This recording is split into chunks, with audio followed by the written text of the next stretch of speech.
All right, what is going on, everybody? Welcome back to another day of SaberSim's DFS office hours. Today is a Saturday, March 7th of 2026. Looking ahead here, we have a ton of sports coming at you all weekend long. Those include League of Legends, golf, NHL, NBA, tennis, NASCAR, MMA, and Formula One. So it should be an action-packed weekend. For those of you who are new here, welcome.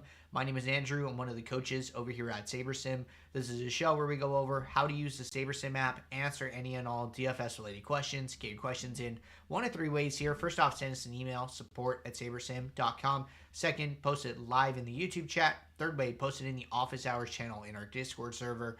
If you're not in our Discord and want to get access to that channel, there's a link in the description of this video. You'll also get access to our similar channels, individual sport channels, and you get access to the rest of the SaberSim team. Just can't say enough good things about the Discord. But with that said, we do this show Monday through Friday at 4 p.m. Eastern, and then we do this show here on Saturdays at 12:30 p.m. Eastern, so you can tune in any one of those days to get your questions answered. All right, appreciate you guys hanging out with me on a Saturday morning or afternoon, depending on where you live. We're going to get the SaberSim app up on the screen here. I actually have the Formula One slate pulled up. This race will start later this evening, late tonight.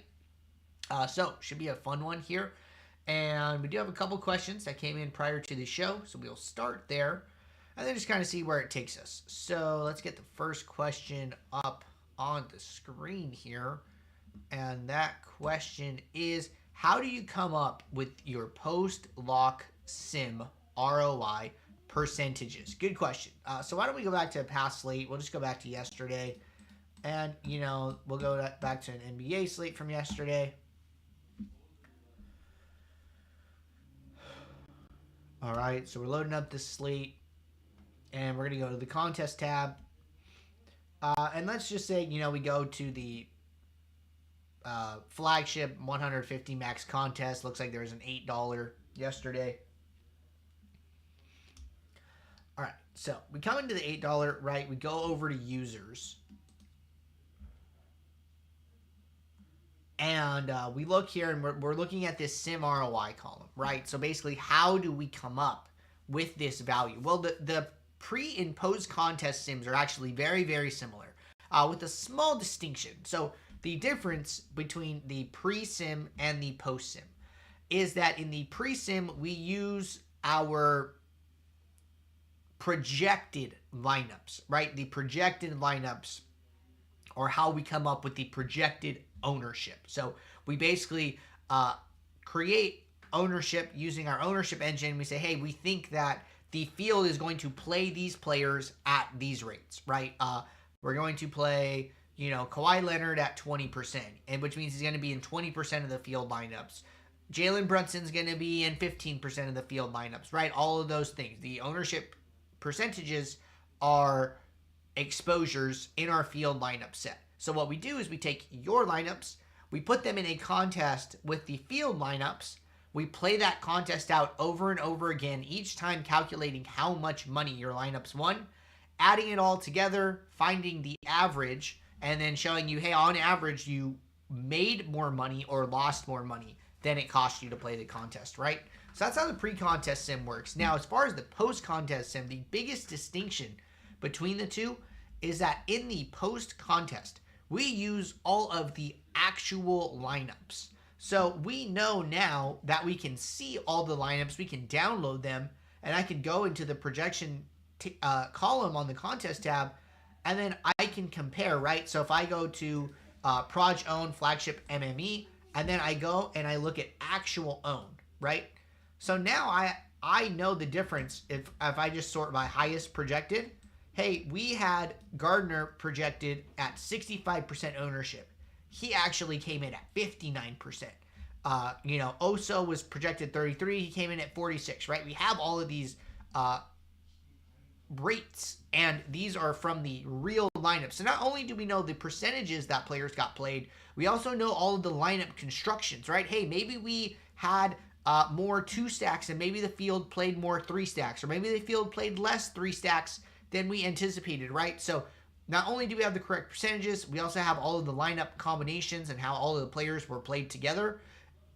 this takes the place of the field lineups in the pre-contest sim, right? So now we know the real lineups. We put your lineups with the real lineups, which is just the actual contest, and then we use our simulations, right? We're still taking one sim of each game on the slate and creating a slate simulation, playing that out, generating the ROIs, figuring out how much money your lineups won or lost, and then determining, hey, over the long run, do these lineups win more than it costs to play, or do they lose more than it costs to play? So pre and post contest sim, very similar, with the distinction that the pre uses the projected lineups and then the post uses the actual lineups.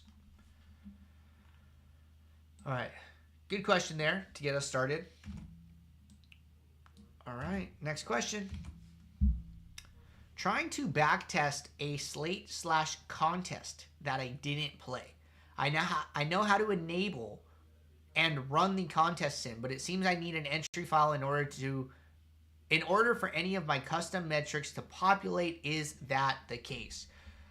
Okay, so if I were to go back to a slate that I didn't play, I think the only thing, and we could do this like for yesterday, right? Okay, so if I were going to backtest yesterday's slate, right? Let's say I didn't play it and I want to do some backtesting. Okay, well, first thing I would do is I would go into the contest tab. I would go to the field lineups column. I would click this gear and I would turn these toggles off. Use live fields, use live sims.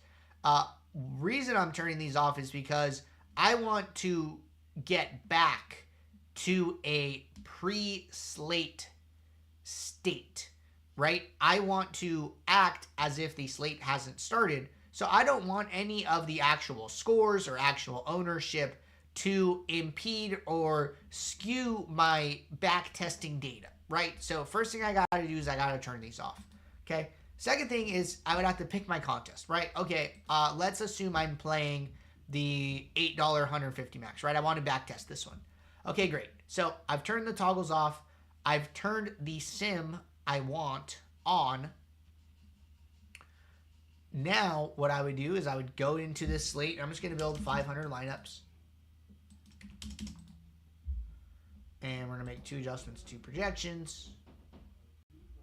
Kick off a build. All right, cool. So these lineups are running. And we're just going to let these finish.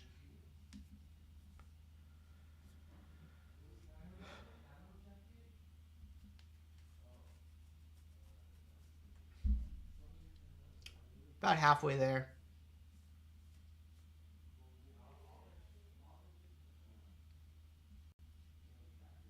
All right, almost all the way done. Lineups are going to start loading.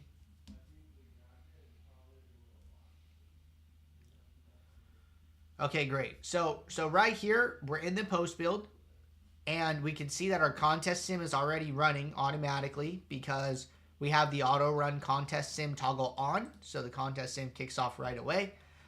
Now, a couple things, right? So because I don't have an entry file uploaded, when I go and I click I create a group, right? I got to create a group now. So I can do one of 2 things at this point. Number 1 is I could use Portfolio, which uses SaberScore, to figure out what lineups it's going to show me, okay? I could use that. Or what I could do is I could switch over to Uniques 1, and then I can switch to the sim that I manually enabled, right? I cannot use target contest because there is no target contest to reference, right? Because the target contest goes with your entry file. Since there's no entry file, we can't use that. We got to go to the contest sim option. We have to go and select the manually enabled sims ROI, okay? Now, the caveat here is that you can use Portfolio without an entry file. You could use contest sim ROI without an entry file. You cannot use Portfolio Plus without an entry file. So you can, if I were backtesting this, I would probably be using Uniques 1 or some Uniques 2, Uniques 3 with ROI of the contest that I want to backtest if you're on Ultimate. So this is probably how I would set it up. So now that I get to this point, right?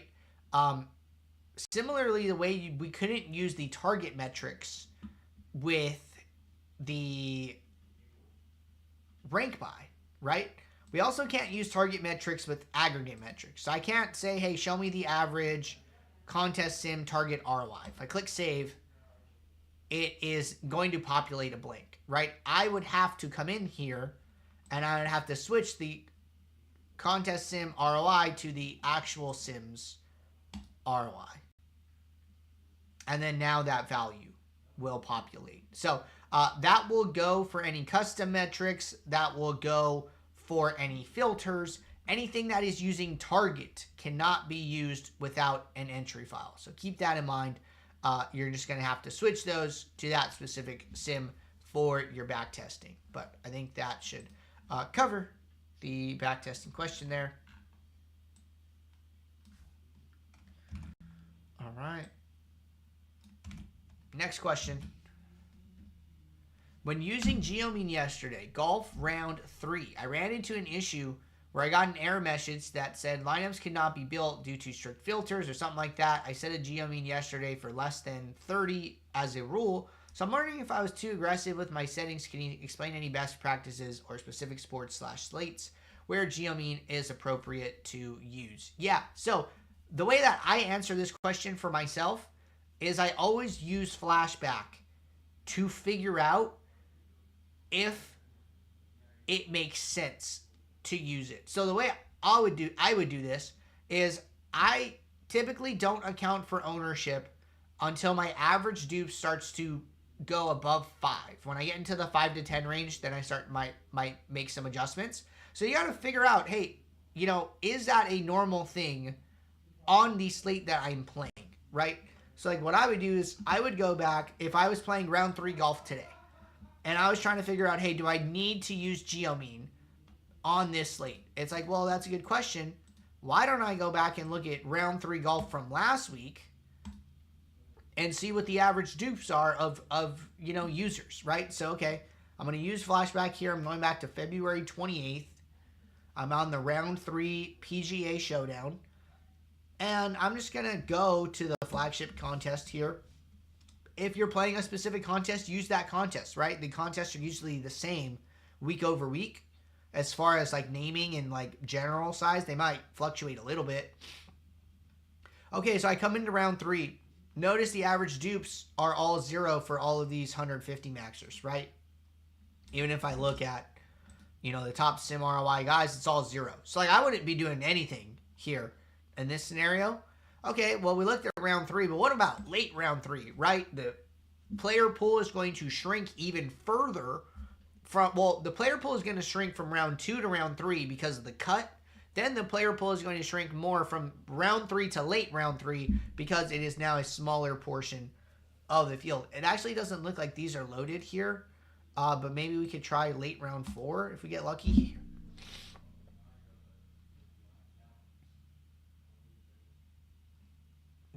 No late round 4 either.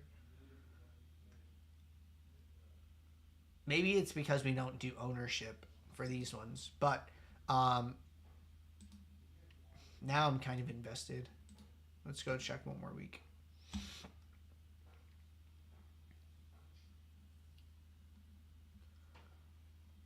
No, we don't pull them in. It has to be related to the ownership thing. But this is effectively the process I would go through to figure out when and where I need to account for dupes. The only thing I can potentially think of as to why you were having trouble with this, so keep this in mind for anybody playing these single round showdowns. So our sims for these contests run at 8 p.m. Eastern. They usually finish 5 to 8 minutes after the top of the hour. And then the ownership runs at 9 p.m. Eastern. Okay? So there is a time frame of about 45 minutes to an hour where you have projections, but you don't have ownership. I would never build until I would never build if I saw zeros in the my own column. That could be why a Geomean rule was breaking, because there was projections, but there were not ownership projections yet, and it was trying to do this calculation with all of these values being zero, and it might have like errored out. So that goes for like the zeros in the my own affect Saber score. The zeros in the my own affect ROI. The zeros in the my own affect any type of ownership filter or rule or anything like that. So just keep that in mind. I would probably wait until like 9:15 p.m. Eastern to build my golf showdown lineups. So I have a feeling that's might have been what happened. If you run into a situation like that again, it is best to just go to this upper right corner, click report a problem, send us a brief description like, hey, my build is failing. I have a rule set. Can you guys check out the rule, see if anything looks weird? If something does look weird, we'd obviously let you know and provide some guidance as to what you can do to resolve it. Or if we go in and we see that, hey, the ownership is zero, you just need to wait, we can let you know, and then that might give you a little bit of peace of mind as well. So those are my thoughts there. All right. Looking around, caught up in YouTube chat, and Discord knocked out a backtesting demo today, which is cool. We don't always do that, so that's always fun to mix it up here. I think we're all set. Appreciate you guys tuning in. I'll be back Monday, 4 p.m. Eastern for our next show. So until